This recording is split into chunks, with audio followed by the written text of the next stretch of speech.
ఓ పెద్ద అడవి. అందులో కొంగ నివసించేది. దానికి చాలా గర్వం.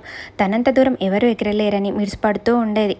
ఓ రోజు ఓ బుజ్జి పిచ్చుక కొంగ కంటపడింది. దాని దగ్గరికి వెళ్ళి, ఓ పిరికి పిచ్చుక, నీకు నా అంత ధైర్యము లేదు, నాల పెద్ద రెక్కలు లేవు, ఎక్కువ దూరము ఎగరలేవు, నా అంత బలం అంతకన్నా లేదు, చిన్న చిన్న గింజలు పురుగుల్ని తిని బతికే నీకు నాతో పోలికేంటి అని చాలా మాటలు అంటుంది. దీంతో పిచ్చుకకి కాస్త కోపం వస్తుంది. నీలా ఎగరాల్సిన అవసరం నాకు అస్సలు లేదు, ఆయన ఎవరి శక్తి సామర్థ్యాలు వారివి అని చెప్తుంది.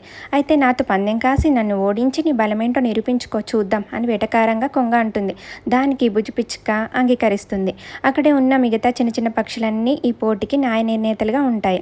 దూరాన ఉన్న ఓ చింత చెట్టును చేరుకొని ఆ పక్కనే ఉన్న తుమ్మ చెట్టు మధ్య పొదలోంచి ఎగురుతూ ఒక చుట్టుకని తిరిగి ఇక్కడికి రావాలి. ఇలా ఎవరైతే ముందుకొస్తారో వాళ్ళే విన్నారు అని చెప్తే చిన్న పక్షులు. పందెం స్టార్ట్ కాగానే కొంగ చాలా వేగంగా వెళ్ళి చింత చెట్టును చేరుకుంటుంది. తర్వాత తుమ్మ పొదల్లోకి వెళ్తుంది. కానీ తన పొడవైన కొంగ రెక్కలు ఓ రెండు కొమ్మల మధ్య ఇరుక్కుపోతాయి. పిచ్చుక మాత్రం తన బుజ్జి రెక్కలతో ఎంతో నేర్పుగా బయటికి వచ్చి తన గమ్యస్థానాన్ని చేరుకుంటుంది. విన్నర్ అవుతుంది. తర్వాత మిగతా పక్షులన్నీ వెళ్ళి కొంగను కాపాడతాయి. అప్పటి నుంచి కొంగ ఇంకెప్పుడు ఎవరిని కించపరిచేలా మాట్లాడలేదు.